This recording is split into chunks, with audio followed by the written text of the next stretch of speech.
how do we read the data from S3, simple storage service, and we have seen the details of what Amazon, what is AWS, what are services available, how do we interact with them, how to create an instance in that, and how do we access that instance. All the stuff we have discussed.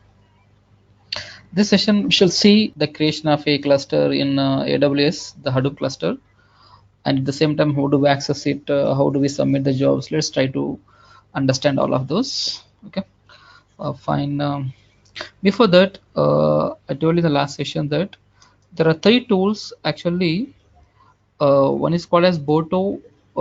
This is the tool they call as Python package to interact with S3. Only S3. Okay, remember this, with only S3, the S3 of AWS, and we have one CLI tool, the command line tool, that is called as AWS CLI. Okay. This command line tool can be used to interact with all the services of Amazon. I'll show you now how do we install this and how do we use this both now, and later we shall go with the cluster, the EMR, that is big data cluster. We call it as EMR, Elastic MapReduce on AWS, and how do we access it and how do we run the jobs on that. We shall try to see that. Okay. So first let me go with this Boto 3, and this is how we are going to install this and how it is going to work. Okay, let's see that first. I think I have shown in the last session itself. So go with PyPy. So this is the Python packaging index. Here we can search for Boto, or Boto 3 is the latest version. This is the version, I think Boto 3 is the latest version. We can use this and click on this. Now you can see this is how we are going to install this Boto 3 into our Python. Okay, so if already Python is installed in our machines, just we can install any package or module, okay, by using this pip. Right, now I just copied this, go to command line tool, and already Python is installed in my machine, so I can directly submit pip install. So I think I can copy directly, paste it directly. I copied it. Yeah, pip install Boto 3. If it is already installed, it will show that requirement already satisfied. Otherwise, it will install this. So it is requirement already satisfied. It is already installed this on this Python. So we need not install it again. So now how we are going to use this Boto 3 to interact with AWS, sorry, S3, AWS S3 storage service. Okay, remember this Boto 3 is for only interacting with S3. I will show that.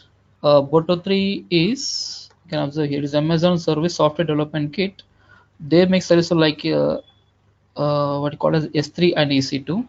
I think it was only S3, but it is EC2 also. It is, I think the latest version is supporting both S3 and EC2. So after this, now open this Jupyter notebook and open a new page, new notebook, Jupyter notebook, and in this we are going to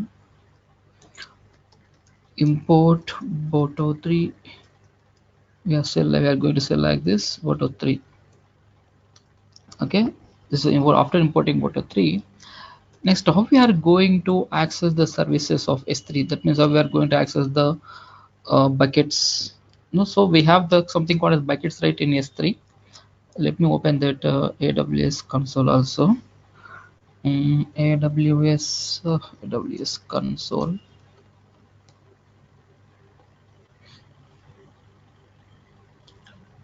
Into the console.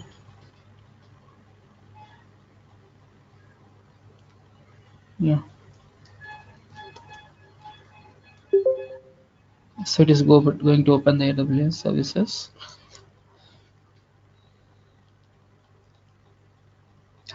And then just choose S3.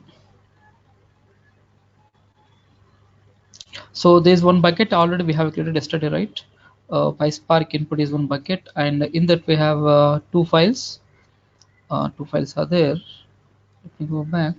Now let's go here. And I told you that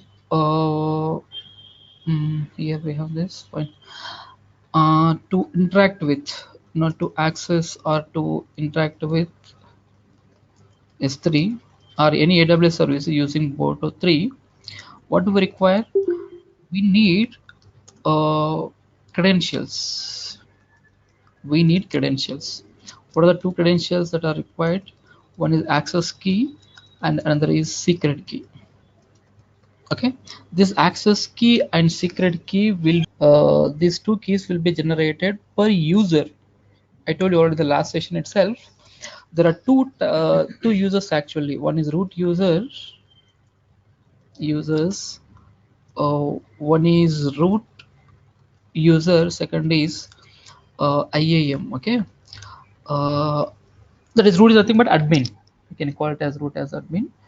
So he is going to have, this user is going to have all the permissions and all the privileges to all the services of AWS. The person means the user who creates the account. Okay. And if that user do not want wants others to use the services with some restrictions. Okay, in that case, the user can create certain users called as IAMs, and he can restrict some privileges, whether to use all the services, otherwise only read privileges, write privileges, all those. So restrict some privileges. Okay, fine. Now whether it is root user or any IAM user, a user will have compulsory these credentials. Okay, user will have compulsory the credentials. Okay, so first we have to see that if you want to interact with AWS services, first we need to have an account. So the account need not be our root account, it can be IAM account also. Okay, so now already I think I have shown you the creation of a user also in the last session. So after users created, how we generate the keys and how they are going to be used, I think I have shown you already, but let me just refresh again. So these users will have credentials, both access key and secret keys. Okay, let me just show you that. So what are the users we have in this?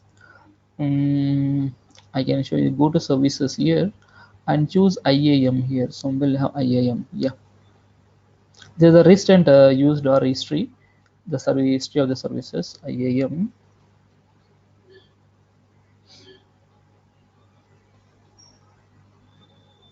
So you can see here two users are there here. Users 2 under IAM. Apart from the admin, we have two more users. Okay, you can see here. This is the pop-up here, little pop-up. Create IAM users to grant people or applications access to your AWS account. Okay, so if you click on these users, so currently I have created two users. One is Boto 3 user, another is PySpark user. Okay, so if you click on this, you'll have all the information about that user. What are the permissions that were given to this?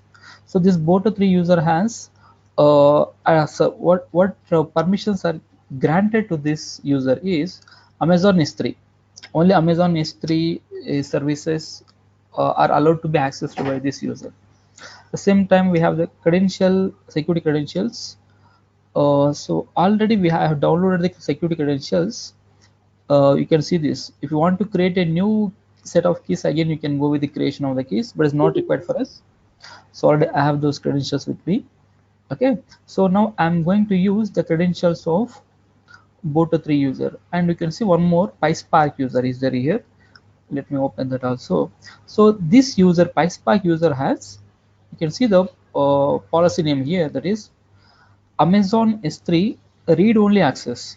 So the PySpark user has only read access, no write access. Got it?